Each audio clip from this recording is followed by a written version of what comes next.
Welcome back to Found It, Fetched It. I'm Joe, and with me today is the amazing LWDG group expert Claire Denya, and we are diving into something that I know lands in the community inbox on a regular basis. The recall that used to work, or maybe never did, and the one you were proud of, and then one day it all fell apart. So, Claire, let's start with the thing nobody wants to say, which is like, it's all gone wrong. Yeah, so I think dogs have a really unique way of bringing us back to earth with a bump when we're riding on a high of their success. I think everybody who has a gun dog breed or even a non-gun dog breed, that they've spent hours and hours training and they're super proud of everything their dog's achieving, and then until they're not. Until the dog throws that curveball, and all of a sudden you feel like you've hit the ground with a very hard thud, and you do feel quite bruised, not physically but emotionally. And it can be really hard, especially when you know that your dog can do things, and then it throws you this curveball and almost makes you out to be a liar. And it's usually in front of people. I always say to my clients, dogs will always give you their absolute best when you're just one on one, and then you're in front of a group and they give you the worst, and nobody sees the best bits. So they are really good at leveling us and bringing us back down to earth, but it's not personal. And I think this is the thing we have to recognize, that dogs are not robots. And also the things that happen like this, it's not personal. They're not doing it out of vengeance for you. Recall going wrong is a bit of a bugger, isn't it? Because it's the one where you're like, this is not gonna be fun. Because if they're not in any interest in coming back, like you give a couple of pips, they ignore you. You give a couple of pips. I know you shouldn't be duplicating it, but we do it anyway. But we keep on like thinking, how am I getting them back? And then it goes, the fear in us escalates to the point where we are literally losing our crap, and we. Yeah. And this is where it can start in the dog very young, very unintentionally on our parts. When you take that puppy home, and I will say to all of my puppy handlers, in these early stages of building a reliable recall, you really want to set your dog up for success, and you need to show your puppy that ignoring the recall is not on the table. It's not kind of something you can do. And so, very often, when I talk to people with recall issues, they will only think the issue is the worst case. So it's when they're out in the park and they're distracted by something, whatever that something is, and the recall fails in that incident. But usually, I would say 95% of the time, when I'm consulting with that client and trying to get to the root cause of why this is happening, one of the reasons very often is that the dog actually ignores the recall in the garden. And the dog has learned through repetition of that, that actually you don't do anything about it. When I ignore your recall, you don't do anything about it. There's no downside. And this is because when the dog doesn't come in from the garden, very often they're safe in the garden. And so it's not urgent from our perspective. It's not urgent, but actually it's looking at what the dog is learning from that moment in the garden, when actually sniffing the hedgerow or digging the flower bed or pulling the plants up, even worse, is much more fun than coming in on that recall. It's not just about that, it's the fact that the dog is learning in that moment that the recall is optional. And because you deem that the dog is safe, and because in your mind, it's like, well, actually, I'm halfway through cooking, so I can't go out and get the dog now. The dog learns that that's okay to ignore you. And so it's getting to them really deep rooted things that are happening in the home and garden, and fixing those things first so that the dog doesn't believe that the recall is optional. I think as well, what you just said is like bang on, isn't it? We literally forget the simple things that we do every day become the problems like that we see externally when we're out and about. But I also think that we get that sort of panic that we're not going to get them back, but also the shame, like, oh my God. And then because we're feeling really, really bad, we we literally freak out and start doing so many things that are just not conducive to the dog getting back to us in this situation. Yeah, and it is because nobody wants that person. Nobody wants to be that person that's at the other end of the field saying, it's okay, he's friendly. No one wants to be that person. Uh, and so, yeah, you're right. People start, I mean, the things that people have told me they have done in desperate times trying to get their dog back, which are not things the dog even understands anyway. But they kind of preempted that the recall was going to fail them in that moment, so they stand there shouting cheese or what's this, and all these other things in a hope that the dog is going to go, oh, that's something exciting over there and come back. But none of that is really addressing the problem. It's like when we say that distracting a dog isn't training the dog, it's distracting the dog. When we do these random things rather than train the dog, it's the same thing. We're not really addressing the problem. And so that recall problem is still there. The cheese word might have worked that time, but if when the dog got back they didn't get that cheese, then they're going to go, well, you lied. So the cheese won't work next time either. I had a client once who, by the time she worked with me with her young Labrador, who was 2 at the time, she had got through 4 recall words, 3 recall cues or commands, whatever you want to call that. Or she got through 4, and I was like, okay, whichever one we now work with going forward, we need to be really consistent and make it stick. You can't be spending your whole life changing what your word's going to be. Like, I think as well, right? It does then have this like knock-on effect where we start avoiding taking them out for a walk, or we don't take them off the lead. We see this en masse, don't we? Never been allowed off the lead, never allowed off the long lead because it's like stalemate, isn't it? Like the trust is broken, it's dog v human, and neither the dog or the human are going to move forward from there. The dog misses out because it's always on a lead or doesn't get for a walk. The human is missing out because probably at some point they've got that puppy because they were looking forward to these long walks in the countryside and this bestie mate. But when you and the dog are like at loggerheads, it's all falling apart a little bit. Yeah, 100%. And I think this is the thing I say to puppy owners all the time. You've got this sort of 12 to 16 week window when you bring that puppy home, depending on the dog and what age you bring them home. But you've got this period of time where they're pretty much reliant on being around you and want to be near you. You're like a security blanket. There are very few puppies, and don't get me wrong, there are some out there, and my Rose was one of them that felt they didn't need a security blanket. But the majority of puppies at this very young age, you need to get them where it's safe to do so. And I always say that where it's safe to do so, get them off lead and practice your recall while the puppy is wanting to follow you, pairing that action with the behavior. Layering up the reward system, teaching the dog how valuable it is to be with you, not just being reliant on food, but utilizing play as a reward for recalls as well, and getting the puppy to chase you. If you get all that groundwork in with a really young puppy before they start getting their hunting nose on, before they get bolder and want to travel further away from you, before they're getting more inquisitive.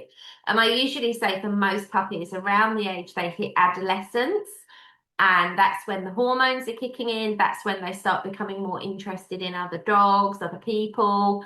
And once they start, learning that hunting is the most valuable thing in the world, that's when you're going to start to lose that security blanket with most puppies. For most puppies, those first few weeks home, even with some of them, like I say, up to the point where they're 16 weeks of age, most of them puppies will want to be around you, and you can utilize that time to build in those good habits and make sure you don't allow your puppy to ever ignore you.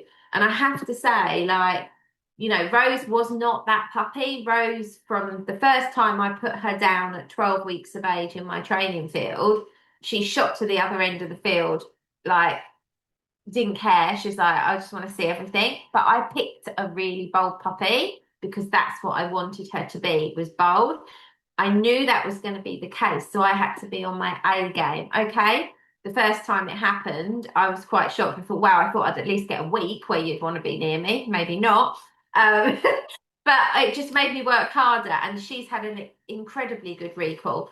I'm not going to say that any dog's recall is 100% perfect under every circumstance, in every scenario, with every distraction. Like there will be times in your dog's life where you go, I wasn't prepared for that. I haven't trained for that. But that's just information. You take that information and you work with it to get the best recall that you possibly can, to get that reliable recall, for the dog to understand it's not negotiable. And that's really important. The dog has to believe that the recall is valuable, but equally that it's not something they can question. And that is really important. And it's where a lot of people go wrong. They think all about the rewards and forget about telling the dog when actually that's not okay to ignore me. Yeah, and I suppose if you think about it, normally we recall, and that marks the end of the fun, doesn't it? Like it's like recall into the car, recall out to the garden. Like I suppose the ones that we can keep as exciting is a great recall for food. Like we can look in our day for things that keep it really, really exciting. But on the whole, for the dog, you probably think, God, I hate hearing that noise. It's like the bell ringing for me to go back into a classroom. Yeah, and that's the mistake a lot of people make early on in the training as well. They recall the dog at the end of fun instead of multiple recalls where it's like, and I'm going to reward you and then I'm going to release you again. And that's one of the things that keeps the recall fun is it's not the end of the fun. It's not the end of the play. It's like, you did a great thing, off you go, have a bit more fun. And we can really kind of build so that your recall isn't the end. And I think this is where a lot of it goes wrong is when people give the dog too much freedom during the walk to do their own thing, to create their own fun. There's no interaction between the dog and handler. There's no reason for you to be a unit and be together. And then right at the end of the walk, they call the dog back and the dog goes, well, I don't think so. Like, you've not wanted anything to do with me for the last 40 minutes. I've been sniffing every hedgerow. I've been in the long grass. I went for a little swim in that pond. You were nowhere to be seen. You were on your phone. You didn't care what I was doing. And now you're just recalling me because you want to leave. And so there's no interaction there. There's no relationship. And the relationship is so important. Like for me, my time out with my dogs is quality time out with my dogs. It's not an opportunity for them to go self-employed and me be on my phone having a conversation. In fact, I'm quite rude when I'm out with my dogs. I tend to not answer my phone because I'm out with my dog. I'll ring the person back later. You know, it's really funny, but like I use a dog field and I walk like round it, like I walk with the dogs and like interact with them and everything.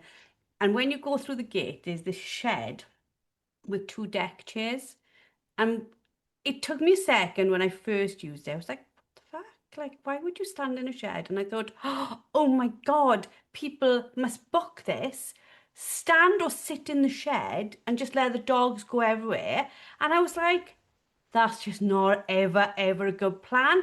But if you think of it, like, okay, not the pet owners are different to gun dog owners. But I suppose if you've got, I don't know, a pug and he just wants to run around in little circles or whatever, and you're not training him for anything, you could probably sit on there. He's probably not going to be that impressed with you as his bestie that you're not involved with him. But you probably could sit there and be on your mobile phone or whatever and just let him wander around and do his thing. But for any sort of gun dog, you not being engaged is probably the start of the end, isn't it? Yeah, it is. It's that there is nothing wrong with a dog having free time. All my dogs have free time. But the hilarious thing is, my dogs on their free time, they might go off and sniff and have a wee, but the next thing I know, Rose will be in the heel position going, what are we doing? Jeannie will be standing by a tuft of long grass, wagging her tail, thinking she's going to hunt for something. And Dude's just always following behind, looking, hoping that you're going to give him a biscuit. Because that's his life now. At 12 and a half, that's his life. Where's my biscuit? Um, but they're always, it's about us. None of them meander off and don't know where we are or what we're doing. Like Rose will automatically come into the heel position and she'll walk there looking at me as if to say, well, are we going to do something cool now? Like, what are you doing? And like I say, Jeannie, because hunting is her thing, she'll stand. She'll literally, I've got so much footage of it. She'll literally run like a few yards ahead of us. She'll stop next to a big tuft of grass and she'll just stand there wagging her tail. And she's waiting for you to blow the hunt whistle because she thinks, yeah, I'm going to get to hunt this bit of grass and find something. And like she'll do that all the way around the field. It's exhausting. No recall problem because she's like, what are we doing? And this is the thing, the dog is looking for us. And we've got Phil the pheasant. That's not his real name, obviously. Like Phil the pheasant lives in the orchard next to our second training field. And the other day he flew over and landed in the one we were in, the first of the two. Well, the dogs don't care because they're like, yeah, all right, but what are we doing? And that's what you want to create with your dog is this kind of like, what are we doing with your dog? And if anyone ever comes to me and says, I've got a real problem with my dog, I can't get them to leave my side. And I'm like, that's no problem at all. You hold on to that. People pay me a lot of money to get that. If you're enjoying this, but you're thinking, I need more than a podcast, I need a proper framework, the Handler Essential course is exactly what you're looking for. Claire and I have worked incredibly hard this year to revise all the information inside it. We've made it shorter, we've made it sweeter, and made it far easier for you to use to get the results you want. It's where we work on you as the handler, your clarity, your timing, and your presence around your dog. Because what we're about to talk about only works if all your foundations are solid. If you want to check it out, go to www.ladiesworkingdoggroup/hot mess handler or just search it in Google and you'll find it straight away. So, Claire, the rebuild, let's talk a little bit about that. What do we start with? Because, like, are we teaching a new cue? Are we going along with what we've got? Are we rebuilding our value? Where do we start? So it's very, very rare that I recommend a client starts with a whole new word. Most of the time, it's easy to just like fix the word rather than think of a new one. There's the very odd occasion I work with a dog and I think, do you know what, this dog actually thinks that the recall means something completely different, and then it might be a good idea, but that's not often the case. So you want to kind of think about your 3Ds when you're rebuilding. So you're going to want to remove some of those Ds essentially. And so when we look at our 3Ds, we've got our duration, our distance, and our distractions. When you're rebuilding, remove the distractions first of all. Take down your distance, and that also takes down your duration at the same time when you're recalling. So you want to work on shorter recalls. You want to work on the duration of time that your dog is away from you between the recalls being reduced, as well as the distance the dog is from you being reduced. And you're looking for this snappy reaction on the recall and make it valuable and make it rewarding. And with some dogs, I'll go as far as saying to the handler, let the dog out in the garden, go into the kitchen, get a bowl, put a few biscuits in there or a few treats in the bowl, go into the garden, wait till your dog looks at you, and then as soon as they see the bowl and they start coming towards you, put in your recall cue, put the bowl on the floor. And do that a few times so that the dog starts to expect something great's coming. And then you're going to phase out that bowl. So it might be that after doing that for a duration of time, you're going to do the same thing, but you're going to show the dog the bowl, hide it behind your back, and then put it on the floor. And then build to the point where actually the bowl is already behind your back when you go into the garden. They look and see you, you recall, and you present the bowl straight away, put it on the floor. And then you'll get to the point until the dog has to come all the way to you until you put the bowl on the floor. And that's a really easy way of going right back to the basics with your recall, but rebuilding in that foundation of what the recall actually means. Take it back to the garden, reduce your distance and your duration, and make it really valuable. And at first, use an incentive, and then that incentive needs to disappear and become a reward. So you're not bribing the dog to coming in. So that's really important. If you're using an incentive to start with, you've got to get that down till that when that is a reward as opposed to it being a bribe for coming in, because nobody wants to walk around on a walk with a food bowl in their hand. And once you've got that, you can start to change what that reward is, and you can start to incorporate play as well. So if your dog is really into a tuggy toy, you could do exactly the same thing with the bowl, but just swap the bowl out for a tuggy toy. It doesn't have to be food. I think people can get way too hung up on food being the reward. But essentially, you've got to rebuild that cue, make that word really powerful again. get that snappy response. And once you've got that, you can build in a bit more distance between you and the dog, have longer durations of the dog having freedom before the recall, and then start to factor in your distractions again. So for me, that's one of the quickest, easiest ways. But also don't forget, you're going to teach your dog this is non-negotiable. And this is where I'm going to use a trained leave command if my dog is distracted by something else to say, you need to leave that and you need to come to me. And so I'm not necessarily just trying to use the recall to turn the dog, but it might be that I have to tell the dog, leave that and recall to me. And so having that trained leave command can be really useful in certain circumstances with distractions.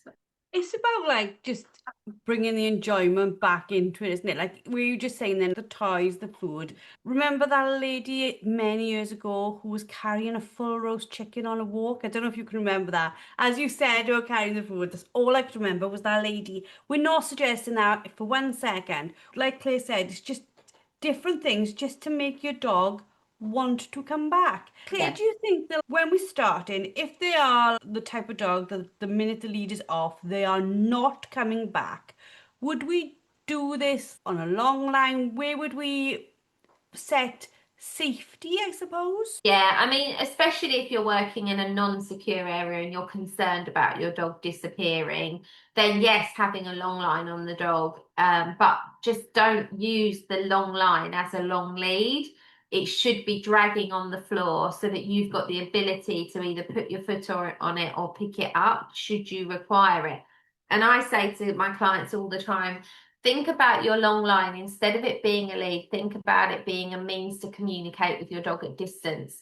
So if the dog ignores the recall, I will tell them to pick up the long line and give it a flick as if to say oi to the dog at a distance. And so your long line is very loose and just dragging on the floor until the moment that you need to use it. And then you give it a flick, the lead goes loose again, and then you recall the dogs. But you're saying to the dog very clearly, ignoring me was not on the cards, it's not on the table, so you must come back.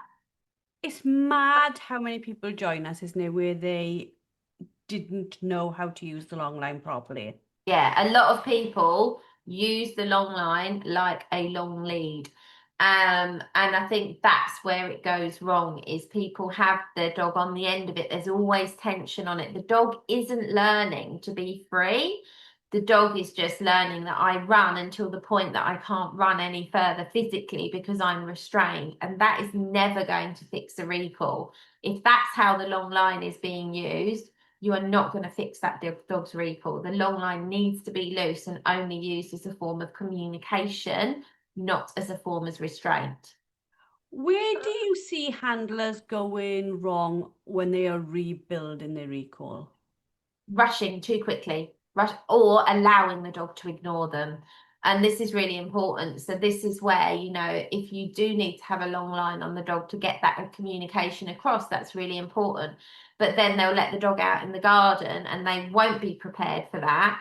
And so they'll let the dog start ignoring them immediately again in the garden. So I will say, if you need to have that form of communication with your dog, the long line should be on them when they go out in the garden as well. Or you've got to be prepared to go out to the dog, get close enough to get their attention, maybe clap your hands and say, hey, what are you doing? Kind of thing, and then recall them. But you have to communicate to the dog that ignoring that recall is not acceptable.